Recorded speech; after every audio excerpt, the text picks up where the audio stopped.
With the pivotal Game 2 tonight against the Golden State Warriors, the Houston Rockets have a major problem on the offensive end that they are going to have to adjust if they want to stay in this series against one of the dominant teams in the NBA in recent history. Hello, everybody. I am Donovan Ricondo. I am your host for Rockets Digest, where we break down all the latest news, rumors, and updates regarding your H-Town team. Tonight is Game 2 for the Houston Rockets against the Golden State Warriors. And after Game 1, I have been hoping for this bounce back game. But if we are going to make a run in this series and make sure that things are more even, we have to make this adjustment in Game 2 tonight. And it's pretty simple. It really all has to go and deal with Jalen Green. Jalen Green all season has proven that he can certainly be the offensive scorer that we need him to be. He's got to be our number one guy. We got the guy in the post with Alperen Şengün, but we need a guy on the perimeter that could be a threat to all these playoff teams, especially the Golden State Warriors, if we want to continue our run in the playoffs.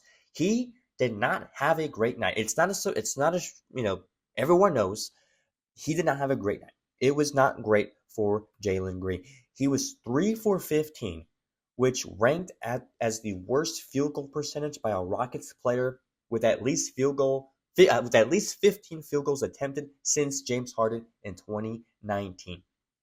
So he pretty much did something that hasn't been done in 6 years, and probably in the most important game of his NBA career. And this is not lost on Jalen Green. He understands this. He recently said that it was my first playoff game. I'm not too worried about it. I got a taste of what it was, and I've just got to answer back.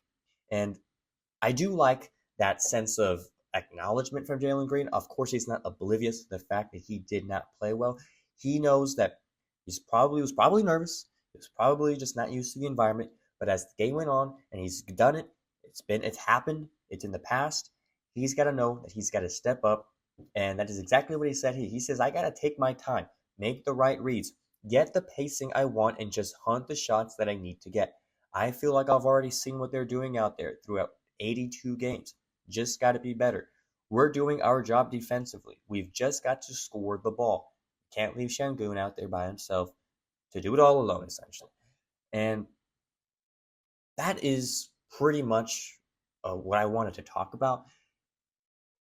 There isn't some like magic, game plan that they need to instill. It's simply just doing what you did throughout the entire regular season. Jalen Green, again, he was the guy that was able to score and put up 21 night, put up 31 night, and be that guy you could rely on come to these playoff situations. And so he's just got to make all the right reads. He's got to make sure that things are paced really well, that they're not turning over the ball. They had 16 turnovers in game one, which was detrimental to the gap between Golden State and the Houston Rockets. And so he knows that he's got to take it a step further. He's got to take it up a notch.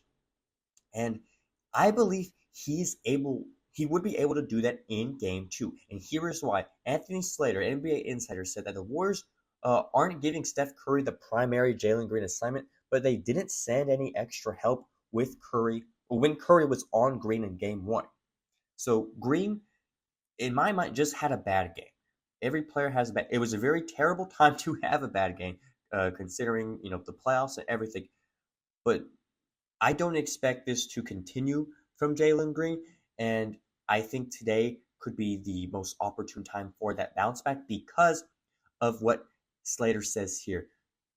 It's one-on-one against him and Curry. Curry, mostly known for his offense, but solid defensively.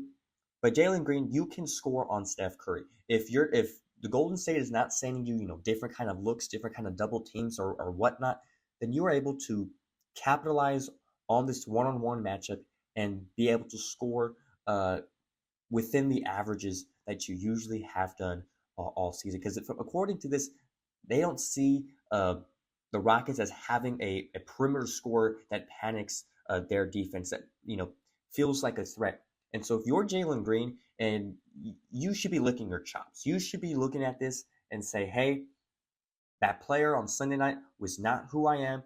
I'm going to bring it all tonight. And if you're going to give me the same looks, if you're going to give me all the same types of things, I'm going to take advantage. And that is the mindset that we saw earlier in that quote. And I am excited to see what he does today. He must make that adjustment in order for us to win our game tonight. And this is something that Coach Ime Udoka has also mentioned within his press media appearances.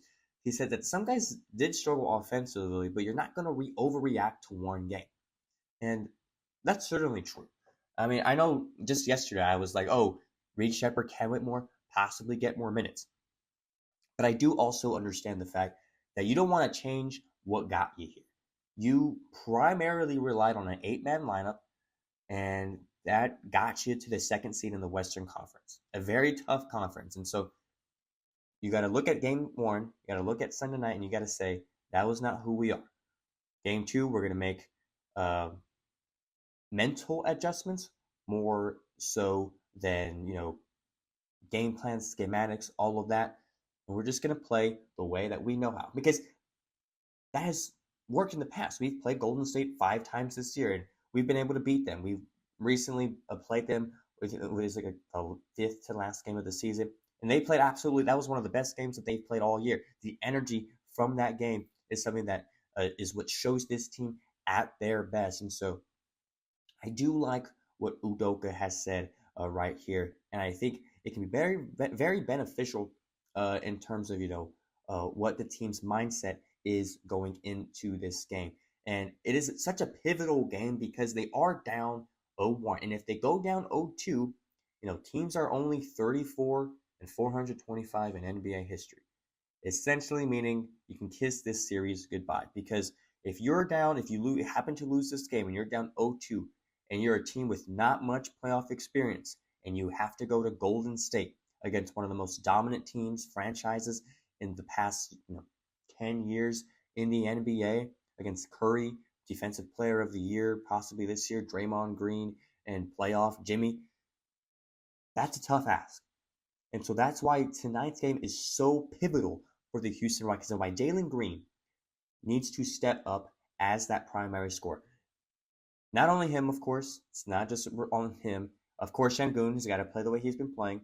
Credit to him for the game that he had on Sunday night. But guys like Amen Thompson, guys like Brooks need to step up their shooting game and play with the intensity offensively that they have had done all season. And in terms of lineups, Ime Udoka has said that, again, we're not going to probably change much in the rotation. He has hinted about Aaron Holiday possibly making his way into the rotation to, have a better chance in terms of shooting. He's 38% from the three-point line in his career. So that is something he has, mentioned we might do. He's certainly going to keep everyone on their toes. We'll see if he uses guys like Sheppard, Whitmore to try to get some kind of offensive spark if he does decide. But we'll see. Again, this 8-man roster rotation has worked in the past. It's gotten us here in the playoffs in the first place.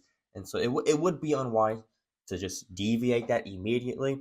But that is why these guys need to show out in game 2 and why things need to be done to a T. Defensively, the Houston Rockets Sunday, they had them pretty much, to 95 points. And Udoka said, if you hold someone to 95 points, you'd expect to win if you have a decent offensive night. Of course, that's not what they had. And so things, took a turn for the worse. But it was, a solid defensive performance. When you hold a shooter like Curry and a scorer like Jimmy Butler and their team to 95 points, you're doing something right. Like, that is a game you want to have defensively. And so that energy needs to be brought in tonight and in order for this team to make a comeback and tie this series 1 apiece. Let me know in the comments what you think, your predictions for the score tonight. Do you think the Rockets are going to pull it off or not? I certainly think that they will have a bounce back game. They will play like the Houston Rockets. They will play like the 2 seed that they are. They are a very good team. Green can definitely bounce back. Şengün's going to show up. We are fired up here at Rockets Digest. If you made it to the end of the video, please don't forget to subscribe. Become part of the first 100 subscribers for this channel. and we will see you next time on Rockets Digest.